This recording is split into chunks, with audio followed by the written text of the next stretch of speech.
Alright guys, what's going on? I'm here with my buddy Mike Vacanti, aka Magic Mike. What's up, bro? I'm not actually, but in this video we want to talk about how you can get that Magic Mike physique. You know, if you look at the movie Magic Mike 2, you know, you got Channing Tatum, he's looking really lean and cut.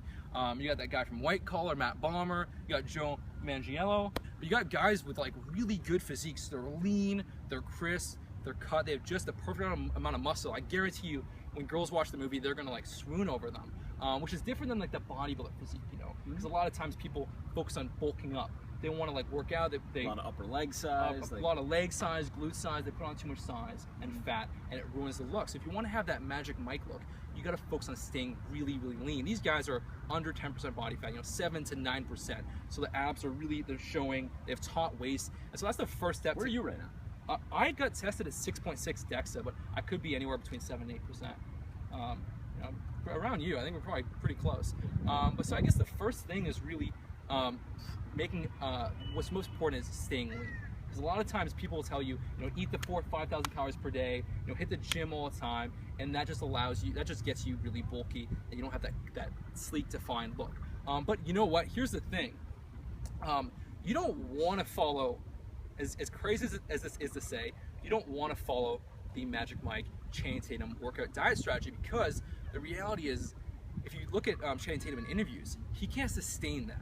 He can't sustain it. He's a guy that literally, he likes to eat. He's been, you know, chubby in other points of his life, and he has to kill himself to get down to a low body fat. But Mike and I heavily stress the importance of learning how to make, you know, staying lean, building muscle really, really enjoyable. So we're not going to give you the Magic Mike stuff. If you want to kill yourself, if you want to like get lean and feel miserable and not be able to sustain it, because I'm sure for Channing it was like, okay, Unless that works, unless like that is your favorite thing to do, is to eat 6 small days and like spend the time to pre-cook out your meals and do the Tupperware thing. Like if someone really wanted to do that, that's okay, but it just sounds miserable.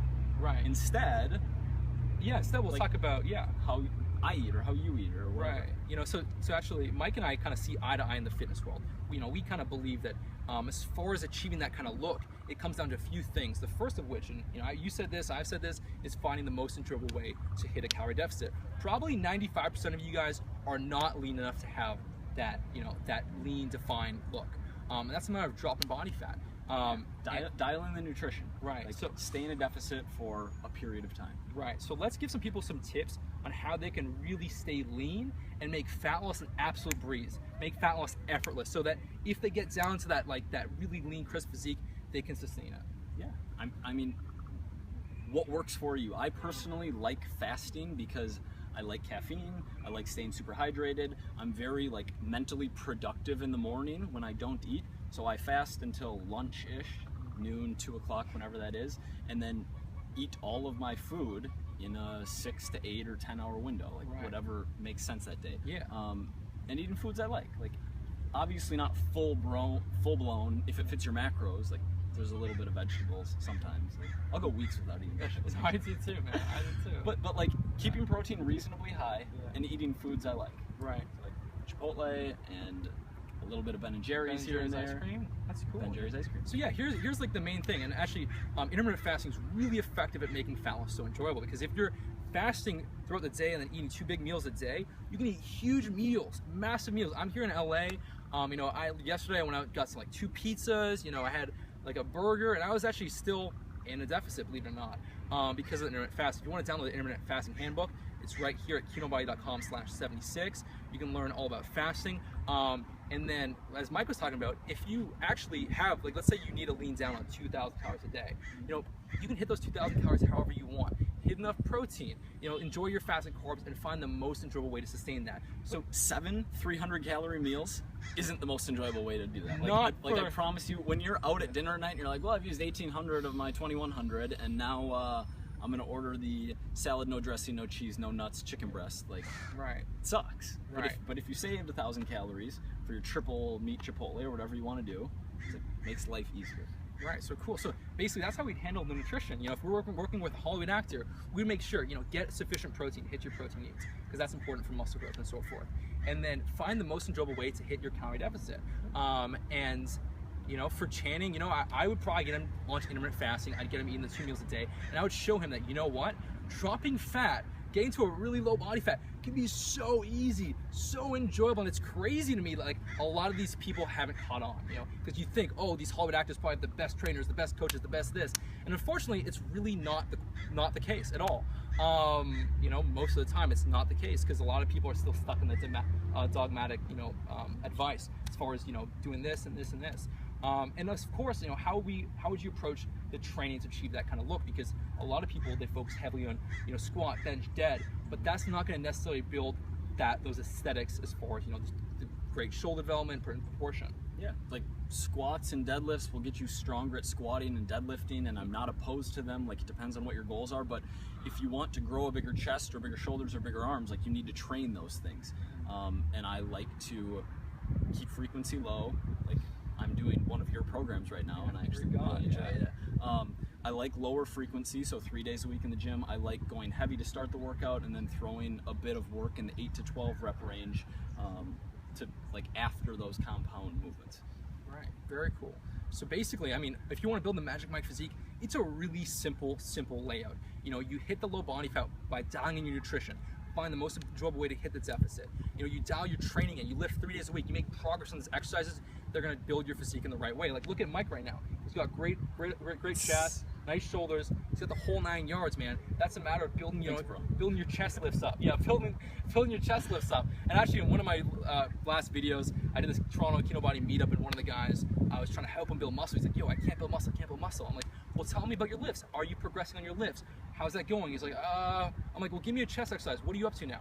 I'm like, you know, give me your primary chest movement. He's like, chest flies. Like, no, that's not your primary. You're not gonna, you know, achieve progressive overload on chest flies. You gotta focus on, you know, the really big bang movements. Yeah. And so, you know, get stronger on your incline presses. That will handle most of your chest. Get stronger on your shoulder presses. That will handle most of your shoulders. Get stronger on your weighted chin-ups. That'll handle most of your back. You know, you don't have to do squats. You can do one leg squats, Bulgarian split squats.